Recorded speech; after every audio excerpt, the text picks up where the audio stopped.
মারধর, মুক্তিপণ অনেক দিক থেকে হেনস্থ করতেছে।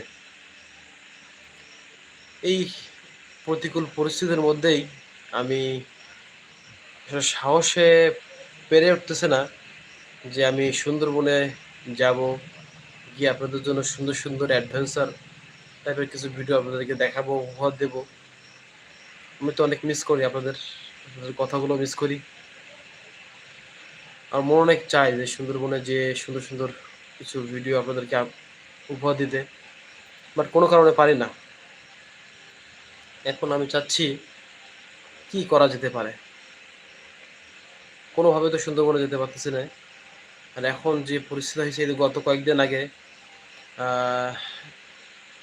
প্রায় ৩ জনকে একেবারে মনে করেন অমানসিকভাবে মেরে তাদেরকে নৌকার সাথে বেঁধে রেখে অনেক হেনস্থ মিথ্যা অপবাদ দিয়ে তারা নিজেরাই কোস্টগার্ডের কাছে ফোন দিয়ে ধরে কোস্টগার্ডের কাছে ফোন দিয়ে বলছে যে বিষ দিয়ে মাছ মারা নৌকা পেয়েছি।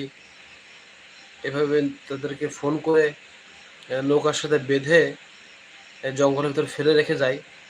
আর তাদেরকে তাদের কারোর ভিতরে দা দিয়ে এই সাইডে কোপ দিছে, কোরাত দিয়ে কোপ দিছে, গাছের সাথে বেঁধে অমানসিকভাবে নির্যাতন করেছে। এখন পরিস্থিতি তো খুবই খারাপ। কোনোভাবেই সুন্দরবনে যেতে পারতেছি না। আর সুন্দরবনে জেলেরা যাচ্ছে মোটামুটি। জেলেরা গিয়ে তারা মাছ কাঁকড়া এগুলো ধরতেছে।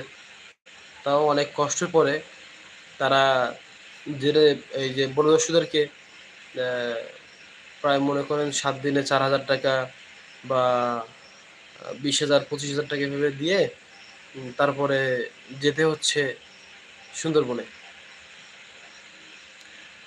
সব মিলে একটা খুবই খারাপ পরিস্থিতির ভিতরে আছি। দয়া করে আপনারা যারা লাইভে আছেন একটু কমেন্ট করে জানাবেন। হ্যাঁ, আপনারা যদি কোনো কিছু জানতে চান অবশ্যই আমার কাছে জানতে পারেন, সমস্যা নাই। আমি আসলে বুঝতে পারতেছি না কে আপনারা আছেন।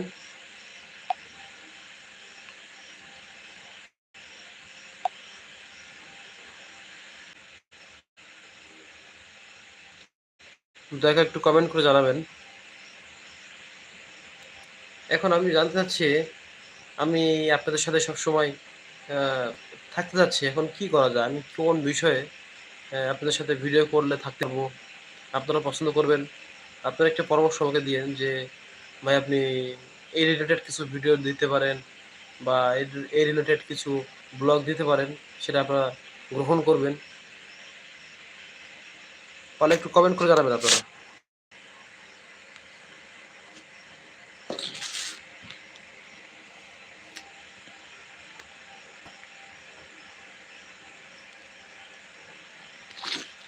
আর আমি সর্বপ্রথম সরি, আমি একটা বিষয় জানতে চাই। আমি আমার এই মাধ্যম দিয়ে আমি সর্বোচ্চ পর্যায়ে যারা আছেন তাদেরকে আমি মেসেজ দিতে চাই যে আপনারা প্লিজ সুন্দরবনের বনদর্শনে একটু কাজ করেন। কেননা এখানে প্রতিদিনই জেলেরা খুবই আসলে অমানসিক নির্যাতনের ভিতরে পড়ে গেছে।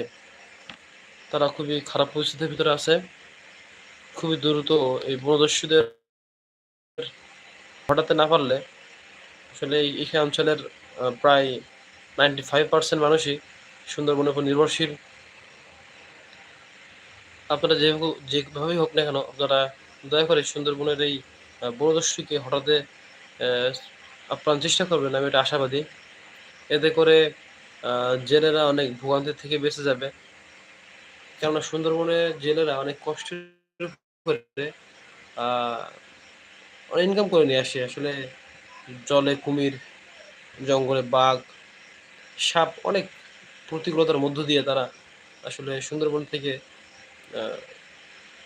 উপার্জন করে নিয়ে আসে। সেই উপার্জনের টাকা যদি মনে করেন যে বনদস্যুদের দিতে হয়, তাহলে তারা আসলে ওইভাবে সঠিকভাবে ভালোভাবে জীবনযাপন করতে পারে না।